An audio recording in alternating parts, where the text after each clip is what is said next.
সাইহাম বাবুর second birthday উপলক্ষে আমরা চলে গিয়েছিলাম শ্রীমঙ্গলের grand Sultan T and golf রিসোর্টে। সেখানে যেয়ে আমরা সারাদিন কি কি করলাম, কোথায় খেলাম, তাদের সার্ভিস কেমন ছিল, তার বিস্তারিত নিয়েই থাকছে আজকের আমাদের এই ভিডিও।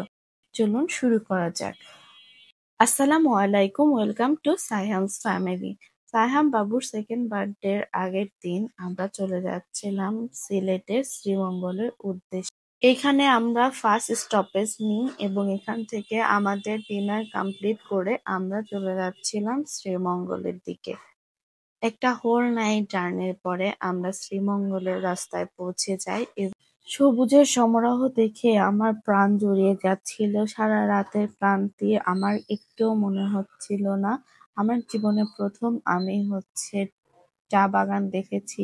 শুধু সবুজ আর সবুজ, কি যে প্রশান্তির একটা বিষয়, নিঃশ্বাস নিতেও খুব ভালো লাগছিল। তারপরে আমরা আমাদের গন্তব্যস্থান grand Sultan T and golf রিসোর্টে আমরা পৌঁছে যাই। আমরা একটু আর্লি পৌঁছে গিয়েছিলাম। তারপরে আমরা ওদের লবিতে যাই। লবিতে যেয়ে সাইহাম বাবুকে একটা অর্ডার দিয়ে দিচ্ছি। আর ওদের লবিটা এত বেশি সুন্দর আর এত বেশি গ্র্যান্ড। তারপরে আমাদের ওয়েলকাম ড্রিঙ্কস দিয়ে দেওয়া হয়। এটা ওদের একটা ট্রেডিশনাল ড্রিঙ্কস। তারপরে আমরা বাইরে চলে আসি। বাইরে এসে সাইহাম বাবুর জন্য কিড জোনে চলে আসি। কিড জোনে আসার পরে সাইহাম বাবু অনেক বেশি হ্যাপি হয়ে ওদের কিড জোনটা অনেক বেশি সুন্দর ছিল। সাইহাম দেখার পর তো অনেক বেশি এক্সাইটেড হয়ে গিয়েছিল। ও আর ওর বাবা এখানে খেলা করছিল আর আমি ওদের বসে বসে ভিডিও করতেছিলাম। অনেক বেশি সুন্দর লাগতেছিল। আমরা যেহেতু আর্লি পৌঁছে গিয়েছিলাম এই জন্য এইটা আমাদের সব থেকে সুন্দর টাইম পাস ছিল। যেহেতু সকালের দিকে ছিল ওই জন্য ওদের পুলে কোনো মানুষ ছিল না, এই জন্য এত সুন্দর লাগছিল। ওদের পুলটা অনেক বেশি সুন্দর লাগছিল। তো আমি ভাবলাম যে একটা ক্লিপ নিয়ে রাখি, এত বেশি সুন্দর লাগছিল কোনো মানুষ না থাকা, অনেক বেশি সুন্দর। তারপরে আমরা সাইহাম বাবুকে কোনোভাবে কন্ট্রোল করতে পারতেছিলাম না যে ও এখনই পুলে নামবে, এখনই পুলে নামবে। ওই জন্য ওর বাবা এদিকে নিয়ে এসে ওকে একটু রাখছিল। তারপরে আমরা রুমে যেই সবার প্রথমে আসি পুলে, কারণ সাইহাম বাবু খুব এক্সাইটেড হয়ে গিয়েছিল পুল দেখে যে ও পুলে নামবে, কিন্তু নামার পরেও ভয় পায়, জানি না কেন, যে সব বিষয় নিয়ে এক্সাইটেড হয়ে যায় কিন্তু লাস্টে এসে ও অনেক ভয় পায়। এখানে সাইহামের বাবা অনেক বেশি মজা করতেছিল, খেলতেছিল ওকে নিয়ে, বলতেছিল যে তুমি করো, আর ওই যে এখানেও ভয় পাচ্ছিল। তারপরে আমরা ভাবলাম যে আমরাও একটু ক্লিপ নিয়ে নেই। তারপরে আমরা রুমে চলে আসি আবার। এবার চলুন আমাদের রুম টুরটা আপনাদের দিয়ে দেওয়া যাক। এটা আমাদের রুমের এন্ট্রেন্স। এই রুমটা বুক করার কারণ সাইহাম বাবুর বার্থডের জন্য। প্রথমে ঢুকতে একটা বেসিন ছিল, কমপ্লিমেন্টারি যা যা থাকে তাই ছিল। রুমের পুরো জায়গাটাই এরকম কার্পেট করা ছিল, এই জন্য আরো অনেক বেশি সুন্দর লাগছিল। এই রুমটা বুক করার পিছনে কারণ এর লবি এরিয়াটা, কারণ এই এরিয়াটাতেই আমরা সাইহাম বাবুর বার্থডেটা সেলিব্রেশন করতে যাচ্ছিলাম, ওই জন্য এই লবি এরিয়া সহ এই রুমটাই আমরা বুক করি। তারপরে আমাদের বেডরুম ঢুকতেই ছিল একটা ওয়ার্কিং স্টেশন, তারপরে ছিল টিভি আর ছিল দুইটা বড় বড় অনেক জানলা। এত বেশি সুন্দর লাগছিল, মাশাআল্লাহ, এখান থেকে যা ভিউ ছিল না, অনেক বেশি সুন্দর। তারপরেই ছিল একটা সাইড টেবিল, তারপরে ছিল ল্যাম্প, তারপরে ছিল আমাদের বেডটা সাইজও অনেক বড় ছিল, বিশেষ করে পিলো গুলো অনেক বড় ছিল। তারপরে ছিল একটা আলমিরা, আলমিরার মধ্যে ছিল বাথটাব, তারপরে শুজ যেগুলা থাকে আর কি। তারপরে এটা আমাদের ওয়াশরুম। ওয়াশরুমে ঢুকতেই ছিল একটা ওয়েট মাপার মেশিন, জানি না কেন। তারপরে এসেনশিয়াল সবকিছু। তারপরে ছিল একটা বাথটাব। এটাই ছিল আমাদের রুম ট্যুর। তারপরে একটু ফ্রেশ হয়ে আমরা চলে গিয়েছিলাম লাঞ্চ করার জন্য। লাঞ্চ করার জন্য এই রেস্টুরেন্টটাতে আসা হয়, কারণ এই রেস্টুরেন্টটা অনেক বেশি হাইপ শ্রীমঙ্গলে।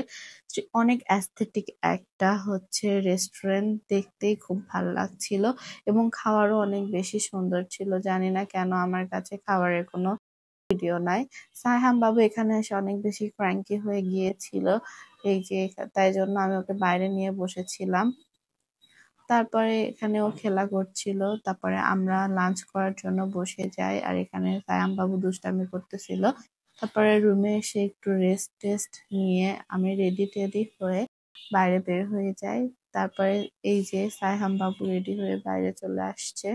আমরা সবাই রেডি হয়ে বাইরে চলে আসছি বাইরে ঘুরে দেখার জন্য।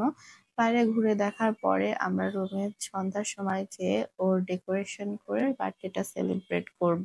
Grand Sultan T and golf resort, এই রিসোর্টটা যে এত বেশি সুন্দর, অনেক বেশি সুন্দর। আমার বারবার মনে হচ্ছিল যে এখানকার সব দৃশ্যগুলো যেন রং তুলি দিয়ে কেউ এঁকে রেখেছে আর আমরা দেখছি। ছবির থেকে বাস্তবে আরো অনেক বেশি সুন্দর। জানি না ভিডিওতে কেমন, আমি ক্যাপচার করতে পেরেছি, কিন্তু বাস্তবে অনেক বেশি সুন্দর, অনেক বেশি সুন্দর। শ্রীমঙ্গলে এইটাই একটা 5 স্টার হোটেল, এটা বাদে মেবি আর কোনো 5 স্টার হোটেল নেই শ্রীমঙ্গলে। অনেক বেশি সুন্দর। তারপরে আমরা একটু লবিতে যাই, লবিতে ছবি ক্লিক করার চেষ্টা করছিলাম, কিন্তু সন্ধ্যা হয়ে যাওয়াতে কালো আসছিল। অ্যান্ড ওদের সার্ভিসও অনেক ভালো ছিল। তারপরে আমরা রুমে চলে আসি এবং রুমে চলে আসার পরে হচ্ছে ডেকোরেশন শুরু করি। সে মাশাল্লাহ টু মাই বেবি, দেখেন ওকে কত কিউট লাগছিল, মাশাল্লাহ। ও তো নিজের প্রেস্টি দিয়ে ওকে বার্থডে সেলিব্রেশন করে, তাহলে নিজের বার্থডেতে তো অনেক বেশি এক্সাইটেড থাকবে। এটা হচ্ছে ওর কেক আর এটা হচ্ছে আমাদের ডেকোরেশন। আমরা এখানে হচ্ছে কেক কাটতেছিলাম এন্ড সায়াম বাবু অনেক বেশি এক্সাইটেড ছিল, বারবার বলতেছিল যে আমি কেটে ফেললাম কেটে ফেললাম। কেক আসার পর থেকেই অনেক বেশি সুন্দর, মাশাল্লাহ। নিজের বাচ্চা হওয়ার পরে বোঝা যায় যে আসলে প্যারেন্টিং কি জিনিস। তারপরে নেক্সট ডে তে আমরা ঘুমিয়ে যাই। নেক্সট ডে সকালে আমাদের বুফে ব্রেকফাস্ট ছিল, ওই জন্য আমরা বুফে ব্রেকফাস্টের জন্য যাই। বুফে ব্রেকফাস্টটা এভারেস্ট ছিল, যেমন 5 স্টার হোটেলে থাকে ওরকমই ছিল। 5 স্টার হোটেলের বুফে গুলো অনেক বেশি টেস্ট হয় না, এভারেস্ট থাকে, তেমনই ছিল। আর সায়হান বাবু খালি উইংস ফ্রাই খেয়েছিল।